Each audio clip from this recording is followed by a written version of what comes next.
నమస్తే, welcome to special drive. Telangana కాంగ్రెస్లో అంతర్గత కుమ్ములాటలు మొదలయ్యాయా అంటే అవునని అనిపిస్తోంది. ప్రస్తుతం రాజకీయ పరిస్థితులు అలా కనిపిస్తున్నాయి. లోక్సభ ఎన్నికల పోలింగ్ ముగిసిన మరుసటి రోజు మంత్రి పొంగులేటి శ్రీనివాసరెడ్డి కొందరు ఎమ్మెల్యేలతో కలిసి కొచ్చి వెళ్లారు. ఆసక్తికర విషయం ఏంటంటే బీఆర్ఎస్ నేత తాండూరు మాజీ ఎమ్మెల్యే పైలట్ రోహిత్ రెడ్డి కూడా అదే విమానంలో ప్రయాణించడం రాజకీయ వర్గాల్లో ఊహాగానాలకు దారితీస్తోంది. మరోవైపు మంత్రి శ్రీధర్ బాబు స్వస్థలం ధన్వాడలో జరిగిన ఆలయ విగ్రహ ప్రతిష్టాపన వార్షికోత్సవ వేడుకల్లో డిప్యూటీ సీఎం భట్టి పాల్గొనడం సోషల్ మీడియాలో చర్చనీయాంశంగా మారింది.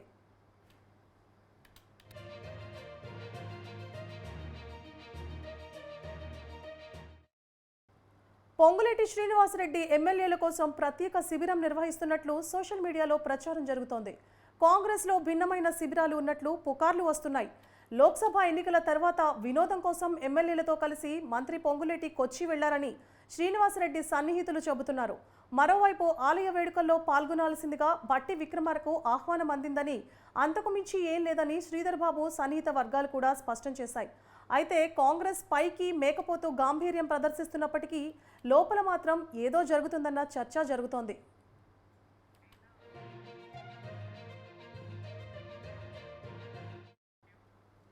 పైన పొటారం లోన లొటారం అన్న చందంగా కాంగ్రెస్ నేతల తీరు ఉంటుందంటున్నాయి ప్రతిపక్షాలు. పార్టీలో కొత్త పాత నేతలకు పొసగడం లేదన్న వార్తలు చక్కర్లు కొడుతున్నాయి. ఇక దాదాపు ప్రతి జిల్లాలో 2 గ్రూపులుగా ఉన్నట్లు తెలుస్తోంది. అయితే ఈ విషయం ఎప్పటి నుంచో కాంగ్రెస్ అధిష్టానానికి పెద్ద తలనొప్పిగా మారింది. ఇంతలో అసెంబ్లీ ఎన్నికలు రావడం, ఎవరు ఊహించని విధంగా కాంగ్రెస్ అధికారం చేపట్టడం జరిగిపోయాయి. ఆ తర్వాత అంతా సద్దుమణిగినందనుకున్న వివాదం మళ్లీ తెరపైకి రావడంతో అధిష్టానానికి కొరకరాని కొయ్యగా మారారు నేతలు.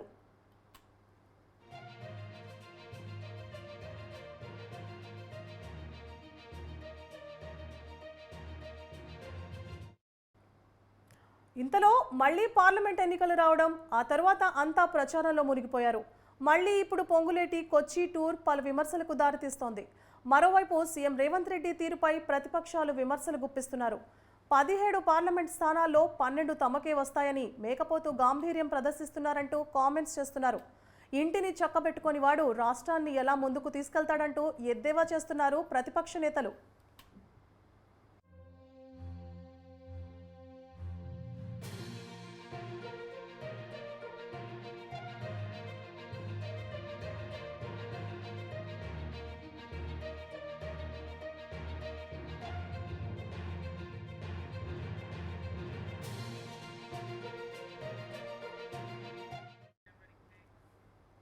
రైట్, ఇక ఇదే అంశంపైన మనతో చర్చలో పాల్గొనడానికి కాంగ్రెస్ సీనియర్ లీడర్ సుదర్శన్ రావు గారు ఉన్నారు. సుదర్శన్ రావు గారు నమస్తే అండి. సుదర్శన్ రావు గారు చెప్పండి. నమస్తే అండి. నమస్తే నమస్తే. నేను 50 సంవత్సరాల సీనియర్ లీడర్ను. నా ఏజ్ 77. విన్నారా? ఇంతవరకు ఏ ముఖ్యమంత్రిని కూడా మేము చూడలేదు. ఎందుకంటే పార్టీ ప్రెసిడెంట్ గా, ఒక ముఖ్యమంత్రిగా మాలాంటి సీనియర్స్ ఎంతో మంది సఫర్ అవుతుంది. ఉన్న ఫ్యాక్ట్ చెప్తున్నాయి. పార్టీలో పనిచేసే వ్యక్తులు కూడా, నేను తెలంగాణ ఉద్యమకారుల సమితికి సెక్రటరీ జనరల్. విన్నారా? ఓకే, సుదర్శన్ గారు మీ వాయిస్ మ్యూట్లోకి వెళ్ళిందా? అన్మ్యూట్ చేసుకోండి.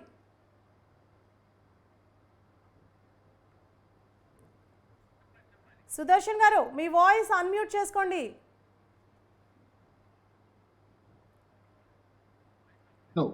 250 గజాలు ఇంటి స్థలం, 25,000 pension, Aarogyasri card, free transportation.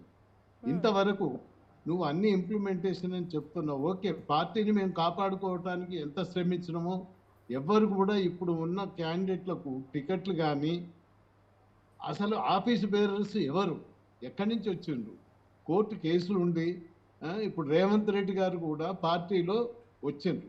వచ్చినందుకు నువ్వు పార్టీ ఆఫీస్కు వచ్చి కలవకుండా, మీ పర్సనల్ సెక్రటరీస్ అపాయింట్మెంట్ ఇవ్వకుండా, ఒక సీనియర్ మినిస్టర్ మేచిరెడ్డి కిషన్ రావు ఉద్యమకారుల సమితికి ఆయన ప్రెసిడెంట్, నేను సెక్రటరీ జనరల్. ఏ విషయమైనా మాట్లాడి ఉద్యమకారులు అందరూ కలిసి కాంగ్రెస్ సపోర్ట్ చేసి పవర్కు తీసుకురావాలనే ఉద్దేశంతో మేము పనిచేస్తున్నాం.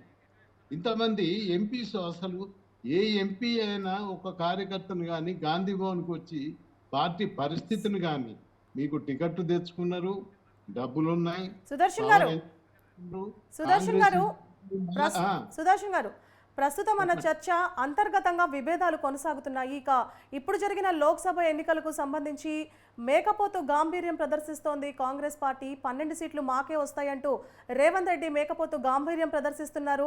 అంతర్గతంగా ఉన్న విభేదాలు పరిష్కరించకుండా లోక్సభ ఎన్నికలకు సంబంధించి ఎలా గ్యారంటీ ఇస్తారంటూ కూడా ప్రజలు మాట్లాడుతున్నారు. దీనిపైన మీరేమంటారు?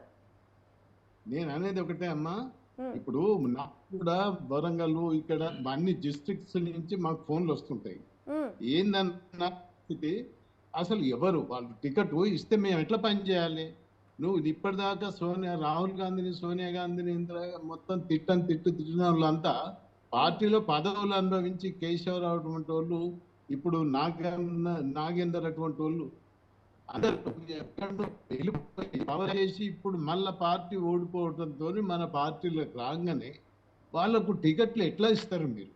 మరి ఎవరు పని చేయాలి?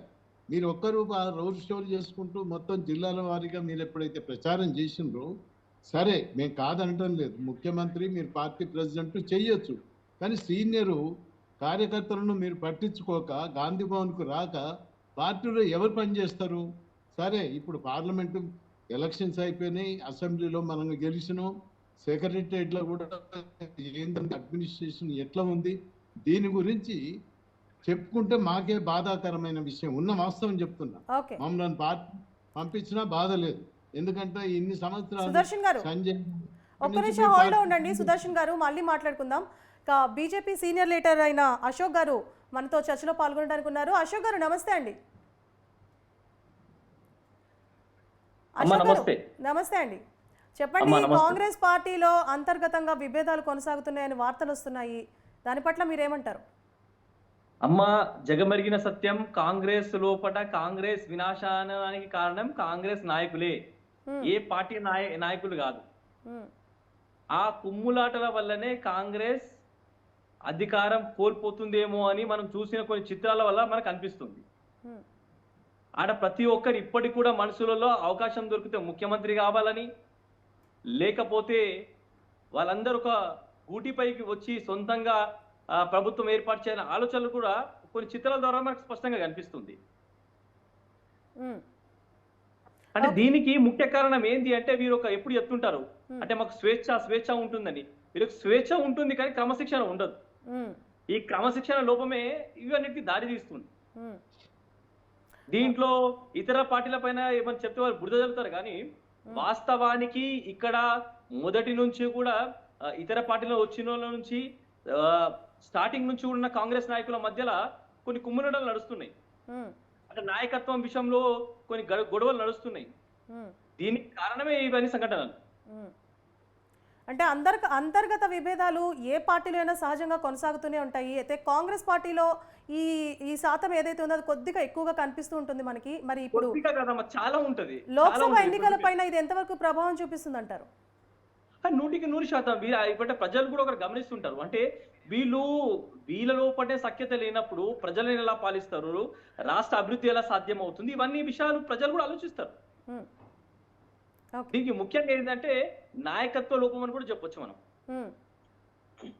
ఓకే, అశోక్ గారు ఒక్క నిమిషం హోల్డ్లో ఉండండి. సుదర్శన్ గారు, ఇప్పుడు అశోక్ గారు అన్నట్లు అంటే కాంగ్రెస్ పార్టీ ఎప్పుడు ఇలా అంతర్గతంగా కుమ్ములాటలు కొనసాగుతూనే ఉంటాయి. అది కాంగ్రెస్ పార్టీలో చాలా ఎక్కువగా ప్రజల్లో కాంగ్రెస్ పార్టీ మీద నమ్మకం లేకపోవడానికి ప్రధాన కారణం కూడా ఇదే అంటున్నారు. దీని పట్ల మీరేమంటారు? ఇప్పుడు అశోక్ గారు ఏదైతే చెప్పిండ్రో అది 100కి 1000 పాళ్ళు నిజం.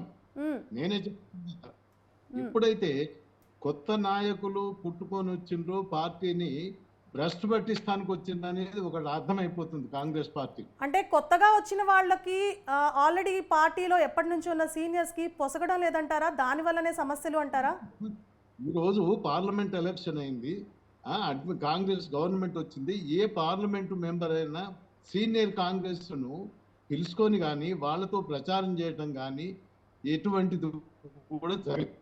ఎవరైతే వాళ్ళెంబడే ఇప్పుడు ఫర్ ఎగ్జాంపుల్ నేను చెప్తున్నా, దానం నాగేందర్ వచ్చిండు, ఎమ్మెల్యే గెలిచిండు వచ్చిండు, పార్లమెంట్ మెంబర్గా ఇచ్చిండు. ఆమె ఎంబడి ఓన్లీ కేశవరావు ఫ్యామిలీ వాళ్ళు కార్యకర్తలకు ఏదో డబ్బులు పెట్టి తిప్పుకుంటుండు, కానీ ఏ సీనియర్ లీడరు ఆయన ఎంబడి ఉండి ఓట్లు అడగటం లేదు. అసలు అవి ఎక్కడ ఉంది? పబ్లిసిటీ లేదు, ఏం లేదు. ఓట్లు ఎలా పడతాయి? ఎట్లా? కాంగ్రెస్ గవర్నమెంట్ మనం 12 సీట్లు వస్తున్నాయని చెప్పుకోవటం 16 వస్తాయి, 17 వస్తాయి, ఎన్ని వస్తాయి? ఇంకొక వారం 15 రోజులు అయితే మొత్తం బయటపడిపోద్ది. నేను అనేది ఏంటంటే పార్టీలో సీనియర్స్ అందరినీ కలుపుకొని పోయినప్పుడు ఇప్పుడు ఒక క్యాండిడేట్ నువ్వు ఎక్కడి నుంచో వచ్చిండు, పార్టీలో తీసుకొని టికెట్ ఇస్తున్నావు, ఆ ఇచ్చే ముందు ఎవరిని అడుగుతున్నావు? సరే సుదర్శన్ గారు, ఇప్పుడు అంటే పొంగులేటి శ్రీనివాసరెడ్డి గారు కొంతమంది ఎమ్మెల్యేలతో కలిసి కొచ్చి వెళ్లారని, అది ఒక వర్గంగా విభేదించబడిందని, అలాగే భట్టి విక్రమార్క, శ్రీధర్ బాబు ఒక వర్గంగా, అట్లా వర్గాలుగా విభజించబడ్డాయి పార్టీలో అని చెప్పి వార్తలు వస్తున్నాయి. ఇందులో ఎంతవరకు నిజం ఉంది? 100%. ఎందుకంటే పేపర్ న్యూస్ కాకుండా వాళ్ళు నడిసే అంటూ క్రమశిక్షణ. ఇప్పుడు ఖమ్మంలో ఎంతమందికి మీరు టికెట్లు ఎవరికి ఇచ్చిండ్రు? సీనియర్ లీడర్స్ అంతా రేణుకా చౌదరిని రాజ్యసభకు పంపించిండ్రు, ఓకే. కానీ అక్కడ ఉన్న సీనియర్ లీడర్స్ ను మీరు ఏం కన్సల్ట్ చేసిండ్రు? ఇప్పుడు కొమ్మిరెడ్డి శ్రీనివాసరెడ్డి వీళ్ళంతా కొత్తగా వచ్చిన వాళ్ళే కదా పార్టీలో, టీఆర్ఎస్ నుంచి పదవులు అనుభవించి ఇండ్లకు వచ్చిండ్రు. ఇండ్లకు వచ్చిన తర్వాత వాళ్ళకు టికెట్ ఇచ్చిండ్రు, గెలిచిండ్రు, మంత్రులు అయినరు. ఇప్పుడు దానం నాగేందర్కు నాకు తెలిసినంత వరకు పార్లమెంట్ మెంబర్గా ఆయనకి ఇంట్రెస్ట్ లేదు. క్యాప్లో నేను మంత్రిని కావాలి, ఎమ్మెల్యేను అనే ఉద్దేశంతోనే వచ్చాడు. అదే మాదిరిగా కేశవరావు వాళ్ళ కూతురు కానీ ఇప్పుడు జైన్ అయిన వాళ్ళంతా ఎక్కడి నుంచి ఎక్కడ పోయినరు? కాంగ్రెస్లో మొత్తం పదవులు అనుభవించి డబ్బు సంపాదించుకొని బీఆర్ఎస్లో మేమంతా ఫౌండర్స్, టీఆర్ఎస్ ఫౌండర్స్, మాకు పొతకనే బయటకు వచ్చినాం. ఈ తెలంగాణ కొరకు మేము ఎంత కొట్లాడినాం? ఉద్యమకారులు 69 నుంచి మేము కొట్లాడి పని చేస్తున్నాం. ఇప్పుడు వచ్చి వీళ్ళంతా కాంగ్రెస్లో ఒరిజినల్గా ఉన్న కాంగ్రెస్ హనుమంతరావు అటువంటి వాడు, హనుమంతరావు కూడా మాకన్నా మా తర్వాతనే వచ్చిండు. ఆయన ఎక్కడి నుంచి ఎక్కడికి వచ్చిండు, పదవులు వచ్చినాయి, అన్నీ వచ్చినాయి. కానీ అటువంటి నాయకులను సీనియర్స్ను గాంధీ భవన్కు ఎవరు వచ్చినా కానీ మీ ఇప్పుడు పోయి తీసుకుపోయి చూడండి, గాంధీ భవన్ విలవిలబోతుంది. ప్రెసిడెంట్ రూమ్ వేసి ఉంటుంది, ఎప్పుడు ఎన్నడూ లేదు. ఇది అడ్మినిస్ట్రేషన్ ఎట్లయిపోయింది కదా అంటే మాకు బాధాకరమైన విషయం. మాట నిలబెట్టుకొని మీరు గవర్నమెంట్ నడిపించినప్పుడు అడ్మినిస్ట్రేషన్ కార్యకర్తను. సుదర్శన్ గారు, ఇప్పుడు ఒక రాష్ట్రాన్ని ముందుకు నడిపించాలంటే నేతలందరూ కూడా, పార్టీలో ఉన్న నేతలందరూ, మంత్రులందరూ కూడా ఒక తాటిపైన ఉండి రాష్ట్రాన్ని ముందుకు నడిపించాల్సి ఉంటుంది. మరి పార్టీలోనే అంతర్గతంగా ఈ రకంగా విభేదాలు కొనసాగుతుంటే రాష్ట్రం పైన ఎలాంటి ప్రభావం చూపిస్తుంది? పాలన ఎలా కొనసాగుతుంది? చాలా వరకు ఒక యూనిటీ అనేది ఉన్నప్పుడే, ఇంట్లో అన్నదమ్ములు అక్కచెల్లెళ్ళు అందరం కలిసి ఉన్నప్పుడే ఆ ఇల్లు సవ్యంగా జరుగుతుంది. అదే మాదిరిగా కొత్తగా తెచ్చుకున్న రాష్ట్రాన్ని 10 సంవత్సరాలు ఆ దరిద్రం చేతులు పెట్టాం, కేసీఆర్ చేతుల మొత్తం లూటీ తెలిసిండు. ఆ 10 సంవత్సరాలు ఉద్యమకారులను మర్చిపోయిండు. డబ్బులు ఎట్లా సంపాదించాలి, తండ్రి కొడుకు కూతురు హరీష్ రావు వీళ్ళు తప్ప గవర్నమెంట్లో ఎవరిని కూడా కలవలేదు. ప్రగతి భవన్, ఫామ్ హౌస్ తప్ప ఎక్కడనోను. ఈ రోజు కూడా కాంగ్రెస్ గవర్నమెంట్ ఆయన మీద ఉన్న వ్యతిరేకతతో వచ్చింది. వచ్చినప్పుడు ఎంత కాపాడుకోవాలి? ఆ కాపాడుకునే దాంట్లో డబ్బులు లేని పరిస్థితి ఒకటే. ఇప్పుడు ఎవరికి మన రెవెన్యూ మనం తెచ్చుకున్న తెలంగాణ, ఆంధ్ర వ్యక్తులు ఎవ్వరు బయటికి పోలేదు. ఇద్దరు సీఎంలు, చంద్రబాబు కానీ వీళ్ళంతా ఫ్యామిలీస్ అన్ని ఇక్కడనే ఉన్నారు, వ్యాపారాలు ఇక్కడనే ఉన్నారు, ఎమ్మెల్యేలు, మంత్రులు ఎవరు వ్యాపారాలు అభివృద్ధి చేసుకుంటున్నారు. సరే, రెవెన్యూ వస్తుంది, మన స్టేట్ను డెవలప్ చేసుకోవాలి. కొట్లాడి తెచ్చుకున్న తెలంగాణను నాశనం పట్టిస్తుంది. ఎంత బాధ అనిపిస్తుంది? అంటే ఖచ్చితంగా రాష్ట్రం పైన ప్రభావం పడుతుందంటారు. అంతే కదా. ఓకే, అమ్మానండి, ఇప్పుడు సీఎం మాకు అపాయింట్మెంట్ ఇవ్వకపోతే ఎంత బాధ అనిపిస్తుందమ్మా? దేని కొరకు? పార్టీని అభివృద్ధి చేయడానిక? ఏమన్నా పదవులు అడుగుతున్నావా? ఎవరికి ఇచ్చిన? సుదర్శన్ గారు ఒక్క నిమిషం హోల్డ్ లో ఉండండి. ఇక అశోక్ గారు, ఇప్పుడు మనం చూసుకుంటే అంతర్గతంగా విభేదాలు ఉన్నాయని ఆ పార్టీ నేతలే చెప్తున్నారు. ఇక రాష్ట్రాన్ని పాలించే వ్యవహారంలో ఈ నేపథ్యంలో రాష్ట్రం పైన ఎలాంటి ప్రభావం పడే అవకాశాలు ఉంటాయంటారు? అమ్మా, ముఖ్యంగా ఏంటంటే కుర్చీ కాపాడుకునే ఆలోచనలో వీళ్ళు ప్రజల పాలన మొత్తం టోటల్ గా మర్చిపోతున్నారు. ఇప్పుడు హైదరాబాద్ మీద పడిన వర్షానికి మనం చూసుకుంటే చాలా ఇల్లులు కూలిపోయిన సంఘటనలు, అదే విధంగా కరెంట్ షాక్‌న బారిన పడి కొంతమంది అమాయకులు హాస్పిటల్‌లో చేరడం. ఇంకోటి ఏదైతే హామీలిచ్చారో హ్మ్. మహిళలకు ముఖ్యంగా 2000, 2500 ఇవన్నీ కూడా విస్మరించారు. ఎందుకు విస్మరించారంటే ఒకటి ఉన్న బడ్జెట్‌లో మనం మాటిస్తే బావుంటుంది. బడ్జెట్‌కి మించి మాట ఇవ్వడం ఒకటి. అదే విధంగా వీరు కాన్సెషన్ మొత్తం కూడా పవర్ పాలిటిక్స్ మీద ఉంది. అంటే వాళ్ళ పవర్‌ని కాపాడడంలోనే కాన్సెషన్ ఉన్నది. ప్రజల మీద ఉన్న ఏదైతే పెట్టాల్సిన శ్రద్ధ అది టోటల్‌గా కూడా లేదు. ఇది టోటల్‌గా రాబోయే ఎలక్షన్స్ ఏమున్నా కూడా ఇప్పుడు పార్లమెంట్ ఎలక్షన్స్‌లో మనకు జూన్ 4 వచ్చే నెల 4 కనిపిస్తుంది. అదే విధంగా వచ్చే సర్పంచ్ ఎలక్షన్ కావండి, మళ్ళొచ్చే జీహెచ్ఎంసీ ఎలక్షన్ ఇవన్నీ రిజల్ట్స్ మీకు ఒకదానిపైన ఒకటి కనిపిస్తూనే ఉంటాయి. హ్మ్. అంటే ప్రజలు ఒక అవకాశం ఇచ్చిన చక్కని అవకాశం కాంగ్రెస్‌కి ఇచ్చినప్పుడు అది ప్రజల పాలనలో వాళ్ళకిచ్చిన అవకాశాన్ని నెరవేర్చుకోవాలి. కానీ నెరవేర్చుకోపోగా ఈ గ్రూపిజాల వల్ల, వీళ్ళ సొంత ఎజెండాల వల్ల అది టోటల్ ఆ భారం మొత్తం తెలంగాణ ప్రజలపైన పడుతుంది. ముఖ్యంగా విద్యార్థులు, మేధావులు, కళాకారులు వరకు ఆశ ఉండే. అంటే బీఆర్ఎస్‌ని మనము ఈ తెలంగాణలో రాజ్యాధికారం దూరం చేసి ఎవరికైనా ఇస్తే బావుంటదని వాళ్ళకి అవకాశం ఇచ్చిర్రు. ఆ ఇచ్చినప్పుడు నెరవేర్చుకోవడానికి వీళ్ళు విఫలమైతున్నారు. హ్మ్. కాబట్టి తప్పని ప్రజలకు కూడా మేధావులు ఒక అవకాశం ఇస్తారు. తర్వాత గుణపాఠం కూడా నేర్పిస్తారు. ఆ గుణపాఠం నేర్చుకోవడానికి కూడా కాంగ్రెస్ ప్రభుత్వం సిద్ధంగా ఉండాలి. ఓకే. అంటే ఇప్పుడు రాబోయే లోక్సభ ఎన్నికల ఫలితాలపైన ఖచ్చితంగా కాంగ్రెస్‌లో జరుగుతున్న అంతర్గత కుమ్ములాటలు ఏవైతే ఉన్నాయో ఖచ్చితంగా ప్రభావం చూపిస్తాయంటున్నారు. 100% అమ్మ. హ్మ్. ఓకే. మరి సుదర్శన్ గారు మీరేం చెప్తారు? ఇప్పుడు రాబోయే ఎన్నికలకి రిజల్ట్స్‌కి సంబంధించి 12 లోక్సభ స్థానాలు ఖచ్చితంగా గెలుస్తామంటూ రేవంత్ రెడ్డి గారు చెప్తున్నారు. ఇప్పుడుంటున్న ఈ నేపథ్యంలో, ఇలాంటి పరిస్థితి నేపథ్యంలో అది సాధ్యమంటారా?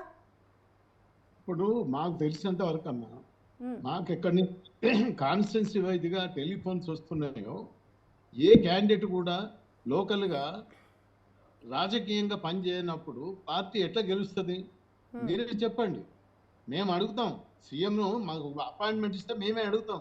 కొట్లాడి తెచ్చుకున్న తెలంగాణ భ్రష్టు పడుతుంది. డబ్బులు లేకుండా చేసిండు. ఇన్ని లక్షల కోట్లు అప్పులు చేసిపోయిండు. ఇవి తీర్పడానికి మనకు ఎంత ఇబ్బంది అవుతుంది. ఒక సిస్టమ్ అడాప్ట్ చేసుకోవాలి.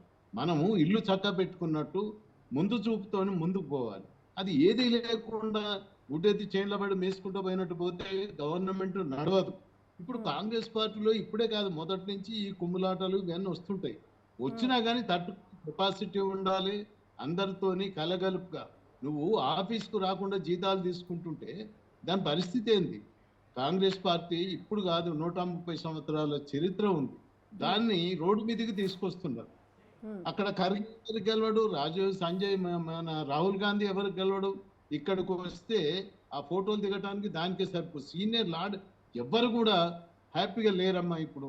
ఓకే. మరి ఇంత జరుగుతుంటే పార్టీలో, ఇంత చరిత్ర కలిగిన పార్టీలో, ఒక రాష్ట్రానికి అధికారి అయిన పార్టీలో ఇంత జరుగుతుంటే మీరు అధిష్టానం దృష్టికి తీసుకెళ్లలేదా? అధిష్టానం అంతర్గతంగా ఉన్న ఈ పోరాటాల్ని సద్దుమణిగించే ప్రయత్నం ఏమాత్రం చేయలేదా?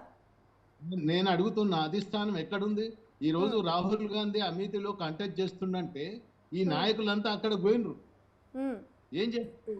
వాళ్ళకి ఎవడుకు పరిచయం చేస్తాం? మనం ఇంట్లో గెలిచి రచ్చ గెలవాలి. ఇక్కడ మనం చూసుకోకుండా పార్టీ నిధులు పెట్టుకొని ఫ్లైట్లలో పడి డబ్బులు ఉండగానే అయిపోయిందా? ఆడిపోయి ఏం చేస్తారు మీరు? లేరా? అక్కడ ఉన్నోళ్ళు ఉన్నారు, లోకల్గా పనిచేస్తూ ఉన్నారు. మన ఎలక్షన్లు ఏమైనాయి? మన కార్యకర్తలు ఎక్కడున్నారు? ఎవరేమున్నారు? కావాలంటే నేను ప్రతి డిస్ట్రిక్ట్ తీసుకుపోతాను. ఉద్యమకారులు సఫర్ అవుతున్నారు. తెచ్చుకున్న తెలంగాణను భ్రష్టు పట్టిస్తున్నారు. డబ్బులు లేక ఆఫీసుకు పోతే నేను చూపిస్తా. ఎవడన్నా ఆఫీసులో ఉంటే అడుగుదాం. ఏ ఐఏఎస్లు ఉండరు, కింది ఆఫీసర్లు ఉండరు. ఆ సబ్జెక్టు ఏంది అనేది ఎక్కడనేది తిరిగి ఆఫీసులో ఇదివరకు ఎట్లనో ఇప్పుడు అదే జరుగుతుంది. మరి సుదర్శన్ గారు, కోట్ల మంది తెలంగాణ ప్రజల భవిష్యత్తును తీసుకొచ్చి కాంగ్రెస్ పార్టీలో చేతిలో పెడితే ఇప్పుడు అంతర్గతంగా కుమ్ములాటలు జరుగుతూ పార్టీని అంటే బలోపేతం చేసుకునే క్రమంలో రాష్ట్రాన్ని పట్టించుకోకుండా చేస్తున్నారు. మరి దీనికి పరిష్కారం ఏంటి? ఇప్పుడు రేపు అంటే అంతర్గతంగా కుమ్ములాటలు ఎక్కువైపోయి రేవంత్ రెడ్డి వర్గం అలాగే ఇతరుల వర్గాలు అలా విడిపోతే రాష్ట్ర పరిస్థితి ఏంటి? రేపు జరగబోయేది పార్లమెంట్ ఎలక్షన్ రిజల్ట్ తర్వాత కాంగ్రెస్ పార్టీ మీద మేము కామెంట్ చేయదలుచుకున్నాం. ఎందుకంటే ఇప్పుడు మనం ఏం పండగ అయిపోయినాయి, ఓట్లు పడ్డాయి, డబ్బాలలో ఉన్నాయి. రేపు రిజల్ట్ వచ్చినాక నాకు తెలిసిన ఎన్ని సీట్లు వస్తున్నాయి దాని మీద గవర్నమెంట్ ఆధారపడి ఉంది. మన చీఫ్ మినిస్టర్ కానీ మంత్రులు కానీ అప్పుడు పరిస్థితి హైకమాండ్ అనేది ఇంత చరిత్ర ఉన్న పార్టీ పరిస్థితి కూడా చాలా బాగాలేదు. హైకమాండ్ లెవెల్ నేను చెప్తున్నా కదా, మేము ఢిల్లీ తిరిగినా అక్కడ అదే పరిస్థితి, ఇక్కడ ప్రాక్టికల్ కావాలంటే నేను చూపిస్తా. నేను అంటే మనం పార్టీని కాపాడుకొని అందరిని కాపాడుకున్నప్పుడే ఏదైనా నడుస్తుంది. వ్యాపారం పెట్టంగానే బిజినెస్ పైకి రమ్మంటే వచ్చింది, అది వ్యతిరేకతతో. మనం కష్టపడి 10 ఏళ్ళు ఏం చేయలేని పరిస్థితి ఉన్నది. పార్టీలో ఫండింగ్ లేదు, కార్యకర్తలు నువ్వు కలవకపోతే దాన్ని ఎవరు ఎంత పెద్ద పార్టీ ప్రెసిడెంట్ గా ఎవరైనా వచ్చి 12 గంటల దాకా ప్రజలను మమేకమై జిల్లాల వారి నుంచి వస్తారు, ఎమ్మెల్యేలను, ఎంపీలను, ఎక్స్లను ఎంతో మంది ఉంటారు. కలిసి ఎప్పుడో రాగానే వాళ్ళు ఏదో ప్రెస్ మీటింగ్ అని తోసుకున్నాడనా వెళ్ళిపోవడానా. నువ్వు ఎక్కడ కలుస్తున్నావు? ముఖ్యమంత్రి అంటే ఏంది? కార్యకర్తలకు అండగా ఉండాలి. గెలవంగానే చెల్లాలు అవి కండవలు కప్పుకొని ఫ్లవర్ బుక్ ఇవ్వని అది కాదు. మనకు ప్రాక్టికల్ గా పని చేసినప్పుడు నాయకత్వం, వాళ్ళ యొక్క పర్సనాలిటీ మంచిగా ఉంటది. మిమ్మల్ని గౌరవించాలంటే ఆ గౌరవాన్ని కాపాడుకోవాలి. అది లేనప్పుడు మీ దగ్గర పర్సనల్ సెక్రటరీస్ ఉన్నారు, ఎవరు వాళ్ళు ఒకరు ఫోన్ అవుతారు, రెస్పాన్స్ ఇయ్యరు. ఇవన్నీ జరుగుతున్నాయి పార్టీలో, మేము అడగమా? Okay, right. మరి అశోక్ గారు, ఇప్పుడు జరుగుతున్న పరిస్థితుల పట్ల మీరేమంటారు? రేపు వచ్చే లోక్సభ ఎన్నికల రిజల్ట్స్లో ఖచ్చితంగా బీజేపీ తరపున రాష్ట్రానికి గెలిచే అంటే వచ్చే అభ్యర్థులైనా కనీసం ఎంతో కొంత మంచి చేసే అవకాశాలు ఉంటాయా? ఇప్పుడు కాంగ్రెస్ పార్టీలో జరుగుతున్న ఈ అంతర్గత విభేదాల పట్ల మీరేలా స్పందిస్తున్నారు? 100% భారతీయ జనతా పార్టీ అంటే క్రమశిక్షణకి మారుపేరు. ఎందుకంటే మా దగ్గర చిన్న స్థాయి నుంచి కార్యకర్తలు ఒక దేశ ప్రధాని వరకు, రాష్ట్రపతి వరకు ఎదిగే అవకాశాలు ఉండే ఏకైక పార్టీ మన భారతీయ జనతా పార్టీ. కాబట్టి అటు కష్టం తెలిసిన వాళ్ళది, ప్రజలది, అదేవిధంగా ప్రజల నాటిని పసిగట్టే ఒక్క మేధస్సు మాత్రం భారతీయ జనతా పార్టీ కార్యకర్తలు, నాయకులు ఉంటుంది. కాబట్టి తప్పకుండా మేము గెలిచే సీట్తో కాకుండా మేము ఏదైనా 10 సీట్లు వస్తే ఒక 2-3 సీట్లు, 3-4 సీట్లు ఓడిపోయిన దగ్గర కూడా మేము కష్టపడి పనిచేస్తాం. ఎందుకంటే అది మాకు పార్టీలో ముందు దేశం, తర్వాతనే పార్టీ అని మాకు సూచించడం, నేర్పించడం జరుగుతుంది. కాబట్టి ఎట్టి పరిస్థితుల్లో కూడా తెలంగాణ ప్రజల్లో ప్రతి కష్టంలో కూడా మేము భాగస్వాములమే. ఆ కష్టాన్ని దూరం చేసే ప్రయత్నంలో మొదటి వరుసలో మేము ఉంటాం. ఒకటి. రెండో విషయం, కాంగ్రెస్ పార్టీ ఈ దేశంలో అనేక అరాచకాలు సృష్టిస్తుంది. ఇప్పుడు వాళ్ళ నాయకులు ఏమంటారు అంటే, జాతీయ స్థాయిలో కూడా రామ మందిరాన్ని మేము రాగానే విధ్వంసం చేస్తామనే విధంగా మాట్లాడుతున్నారు. అంటే మా ప్రభుత్వంలో రాగానే కూలగొట్ట జీవతస్థ అనే చర్చలు కూడా నడుస్తున్నాయి. అంటే వాళ్ళు ఎప్పుడెప్పుడు వస్తే ఈ దేశంని మతాల వారీగా చిచ్చు పెట్టడం, అదే వారిగా కులాల వారీగా వాళ్ళు చిచ్చు పెట్టడం, అదేవిధంగా దేశాన్ని ఈస్ట్ ఇండియా, సౌత్ ఇండియా అనే విభజన చేసే ప్రాంతం జరుగుతుంది. మేము మాత్రం భారత్ అఖండే, భారత్ ఏక్ హై.